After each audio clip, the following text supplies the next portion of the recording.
आणि यानंतर आपण नवी दिल्लीमध्ये जंतर मंतर या परिसरामध्ये जाऊया, जिथे आंदोलन सुरू आहे। सध्या मराठा आंदोलक जे आहेत मनोज जरांगे पाटील हे पोहोचलेले आहेत। जिसके तहत 5 और से ज्यादा आदमी एक जगह पर इकट्ठा नहीं हो सकते।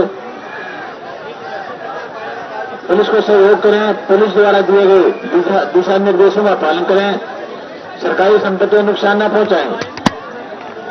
आप प्रोटेस्ट के लिए आए हैं, प्रोटेस्ट के लिए अंदर जाएं, बैरिकेड के अंदर जाएं, बैरिकेड के अंदर प्रोटेस्ट करें। रोड पर इकट्ठा ना हो, रोड पर नारेबाजी ना करें, पुलिस की डायरेक्शंस का फॉलो करें। सरकारी संपत्ति आपकी अपनी संपत्ति है, पुलिस वाद विवाद में ना उलझें। आप सभी से दोबारा रिक्वेस्ट है, रोड पर प्रोटेस्ट ना करें, रोड पर नारेबाजी ना करें। संसद भवनामध्ये भाजपच्या नेत्यांची महत्त्वाची बैठक सुरू आहे। जेपी नड्डा, किरण रिजिजू, पीयूष गोयल, नितीन नवीन यांची ही महत्त्वाची बैठक होतीये।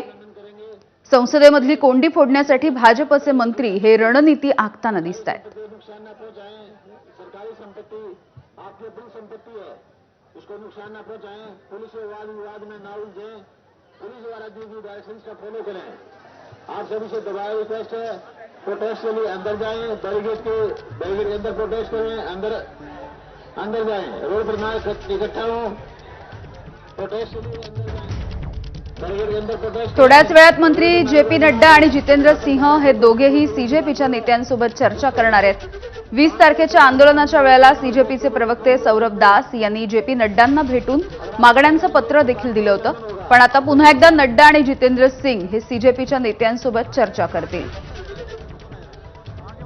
सोमेश कोलगे आपल्याला या संदर्भातली माहिती देत आहेत। सोमेश, याआधी देखील जेपी नड्डांना पत्र देण्यात आलेलं होतं, नेमक्या मागण्या काय आहेत या संदर्भातलं, आणि आज पुन्हा एकदा ही भेट होणार आहे।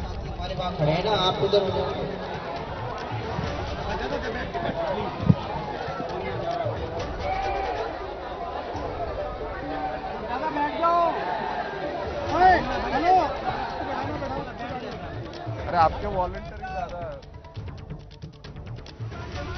तर आताची ही थेट दृश्य आहे जंतर मंतरवरच्या आंदोलनाच्या ठिकाणावरची। मनोज जरांगे पाटील हे त्यांच्या सहकाऱ्यांच्या सोबत सध्या या आंदोलकांना पाठिंबा देण्यासाठी आणि त्यांच्या मागण्यांना समर्थन देण्यासाठी जंतर मंतरवरती पोहोचलेले आहेत। कॉकरोच जनता पार्टीचे संस्थापक असणारे अभिजित दिपके यांच्यासोबत ते सध्या चर्चा करतायत। या सगळ्याविषयीचे अपडेट जाणून घेऊयात।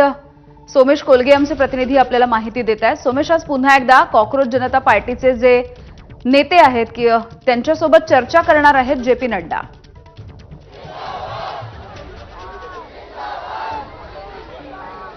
निश्चितच आज जेपी नड्डा कॉकरोच जनता पार्टीच्या प्रतिनिधी मंडळासोबत चर्चा करतील अशी माहिती मिळते सूत्रांच्या हवाल्याने, आणि विशेष म्हणजे याविषयी कदाचित संसदेमध्ये सुद्धा निवेदन देऊन माहिती दिली जाईल या आंदोलनासंदर्भात आणि एकंदरीत सध्या सुरू असलेल्या सर्व या सगळ्या आंदोलनातल्या सध्याच्या सद्यस्थितीबद्दल, तसंच सरकार काय काय पावलं उचलणार आहे या सर्व तरुण आंदोलकांसोबत चर्चा करण्यासाठी, त्यांच्या मागण्यांवरती तोडगा काढण्यासाठी याबाबतही इथे चर्चा होण्याची शक्यता आहे आणि त्याविषयीची माहिती सुद्धा सरकारकडून ही मंत्र्यांच्या वतीने संसदेमध्ये दिली जाईल। आता जर आपण पाहिलं तर मनोज जरांगे पाटील मराठा आरक्षणाचे आंदोलक नेते हे स्वतः इथे आलेले आहेत आणि अभिजित दिपकेंसोबत हे चर्चा करतायत। आता आपण पाहतोय की अभिजित दिपकेंसोबत हे सगळे आंदोलकांसोबत चर्चा करताना मनोज जरांगे पाटील जंतर मंतरवर, दुसऱ्या बाजूला जेपी नड्डा हे देखील सरकारच्या वतीने या आंदोलनाच्या प्रतिनिधी मंडळासोबत चर्चा करतील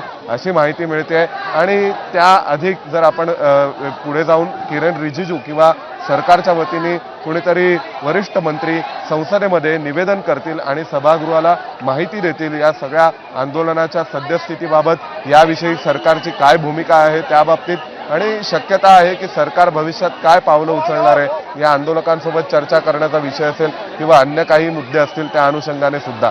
या सगळ्यात आपल्याला शरद पवारांची भूमिका खूप दिसते, कारण शरद पवार काल इथे येऊन गेले जंतर मंतरवर आणि त्यानंतर आज मनोज जरांगे पाटील आणि विशेष म्हणजे शरद पवारांचेच खासदार बजरंग सोनावणे यांच्यासह मनोज जरांगे पाटील हे इथे पोहोचलेले आहेत। त्याचवेळी शरद पवारांनी पंतप्रधान नरेंद्र मोदी यांच्यासोबतही भेट घेऊन चर्चा केलेली आहे।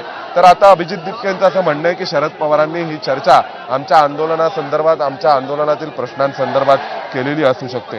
त्यामुळे या सगळ्याच्या अनुषंगाने आता देशाच्या राजकारणात हे कॉकरोच जनता पार्टीचं आंदोलन आणि त्या आंदोलनामुळे सगळेच पक्ष आणि पक्षांच्या अगदी सर्वांच्या सोमेश. भूमिका या पुन्हा रिशफल होताना दिसत आहेत. कारण जर आपण पाहिलं तर एक नवा विरोधी पक्ष असाही तयार होतोय की जो सत्तेसोबत सरकारसोबत समन्वय साधायला त्यांच्यासोबत चर्चा करायला तयार आहे आणि त्यांच्यासोबत चर्चा करून एक नेमस्त धोरणाने पुढे जाणारा दिसतोय.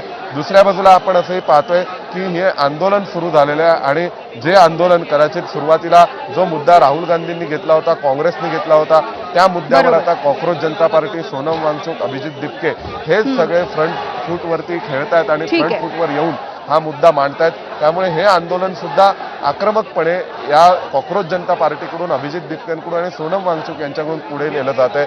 विशेषतः 20 तारखेला जो मोर्चा आयोजित करण्यात आला होता संसदेवर, त्यावेळी जो हिंसाचार झाला, लाठीचार्ज झाला, त्यानंतर आता चर्चेची दारं उघडली जात आहेत आणि या सगळ्यातून असे एक नवे मतप्रवाह समोर येताना दिसत आहेत की जे मध्यम मार्गी आहेत, जे चर्चा करणारे आहेत, कोणत्याही हो, अगदी प्रकारच्या सोमेश. त्यामुळे ही extreme चर्चा नेमकी काय होणार आहे हे बघणं देखील महत्त्वाचं ठरेल. तुर्तास धन्यवाद माहितीसाठी. पुढची एक मोठी बातमी आहे. पोलिसी अत्याचारावरच्या याचिका ऐकून घ्यायला सुप्रीम कोर्टानं नकार दिलाय. आमचा वेळ वाया घालवू नका असं सुप्रीम कोर्टानं याचिकाकर्त्याला सुनावलंय. पोलिसी अत्याचाराचे व्हिडिओ बघण्यामध्ये रस नाही असंही कोर्टाचं म्हणणं आहे. आम्हाला आमचा वेळ वाया घालवायचा नाही असंही कोर्टानं म्हटलेलं आहे. त्यामुळे ज्या पद्धतीने 20 तारखेच्या या आंदोलनाच्या दरम्यान जेव्हा जंतर मंतरवरून संसदेच्या दिशेनं हा मोर्चा काढण्यात आलेला होता, त्या दरम्यान विद्यार्थ्यांवरती, आंदोलकांवरती लाठीचार्ज करण्यात आला होता, अश्रुधुराच्या नळकांड्या फोडण्यात आल्या, ज्यामध्ये अनेक विद्यार्थी, आंदोलक जखमी देखील झालेले आहेत. काही जणांवरती आयसीयू मध्ये देखील उपचार सुरू होते. या सगळ्या संदर्भात पोलिसी अत्याचारावरच्या याचिका ऐकून घ्यायला सुप्रीम कोर्टानं मात्र नकार दिलेला आहे. तर ही दोन दृश्य आपण बघतोय. एकीकडे अभिजित दिपके आणि मनोज जरांगे पाटील यांची चर्चा होतीये. शरद पवार यांच्या राष्ट्रवादीचे बजरंग सोनावणे हे देखील यामध्ये सहभागी झालेले आहेत. आणि दुसरीकडे जंतर मंतरवरचा परिसर आजही या आंदोलकांनी फुलून गेलेला आपण बघतोय. मोठ्या प्रमाणावरती संपूर्ण देशातून, कानाकोपऱ्यामधून आंदोलक आणि विद्यार्थी